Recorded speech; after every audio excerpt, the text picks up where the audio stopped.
Hello everybody, Bismillahirrahmanirrahim. My name is Ahmed Ali, I am from Somalia.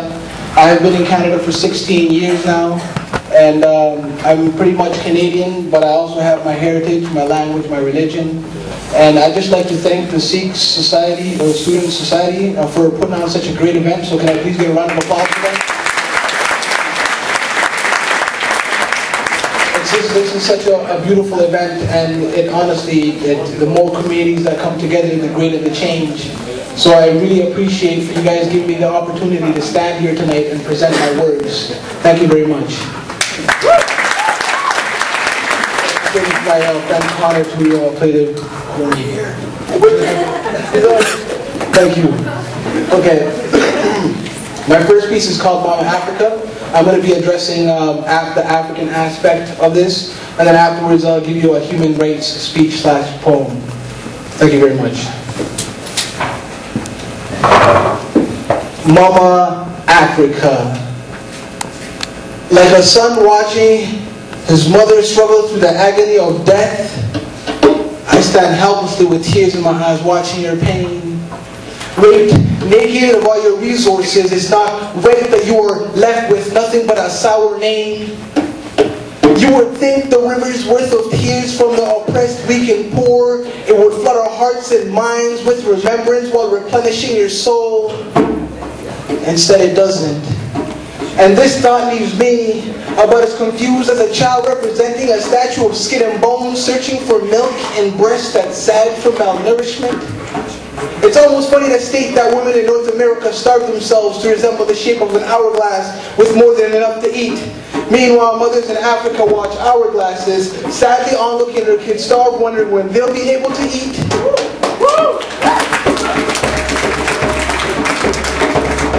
In my mind's eye, I see the pain and suffering across these man-made borders, and mothers with the dwindling hope of ever receiving the cure for man-made troubles that's leaving them without ease. I stand firm on my beliefs that it should change, while they stand loosely on ground soaked by floodwaters carrying disease. I love you, Mama, but my love is but a drop of rain in a land dried by years of hate, like drought from all the pain. I'm sorry my brothers sold themselves to the West and weren't forcefully taken. I apologize for their greed. Forgive me for thinking that I am anything different than my brothers and sisters that stayed behind that are in dire need. Because no matter where we are, regardless of what we force ourselves to believe, when one gets shot in Africa, we all bleed.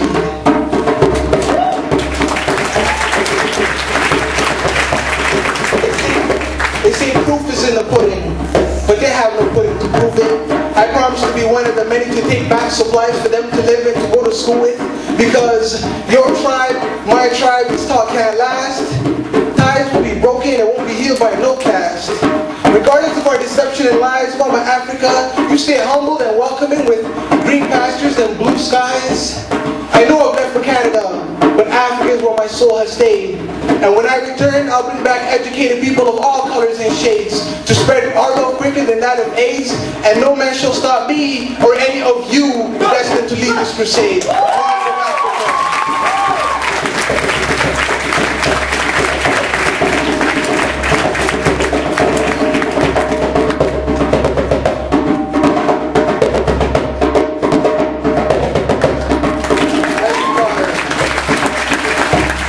Thank you. Round of applause for Connor.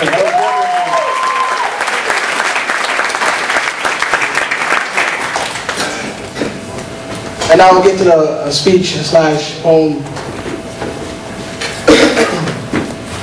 Human rights. Do we really have human rights? Are all the pregnant eyes who are ready to give birth to a generation of tears that peer on pyramids built of hate by our own peers useless?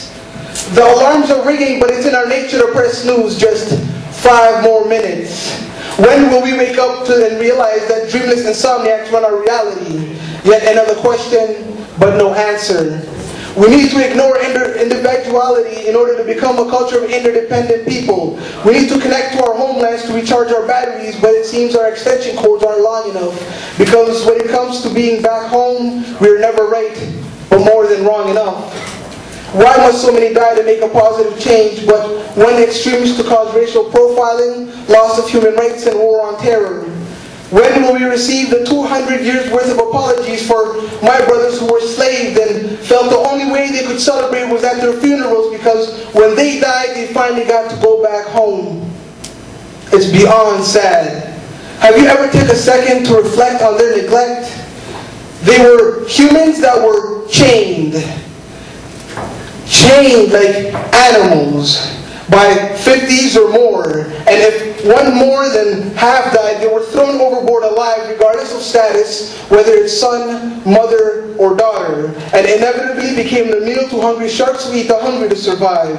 And that was the easy part. When they arrived to a foreign land, they were whipped and treated like animals. And until this day, we have not one rich African American to prove the amount of physical labor the hundreds of thousands contributed to the world. We hear the news and we choose to accept. Instead of assuming that Sikhs, like Hindus, have many gods and bomb building like terrorists, why not get educated and understand that it's a monotheistic religion with respectable gurus who taught how to practice the religion, who taught social activism and not terrorism?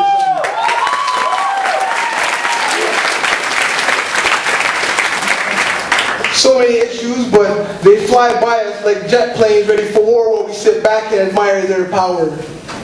Pirates in Somalia. No. People who are protecting their waters from careless governments who choose to seize the opportunity to dump their nuclear and chemical waste just so they don't have to pay pennies compared to the lives they are ruining by revoking the human right to live a long life. War in the Middle East? No. Occupation in the Middle East. They are not fighting countries. They are fighting resistors who, like any other nation would have if someone was to forcefully occupy their land, just like the American colonies who fought the British for independence against their own brothers, but they were considered revolutionaries. Palestine versus Israel. No. The Israeli government overpowering a few freedom fighters who were refusing to lose more land to people who were settled into their backyard by the British. It's one thing to share land, but it's another to lose your home.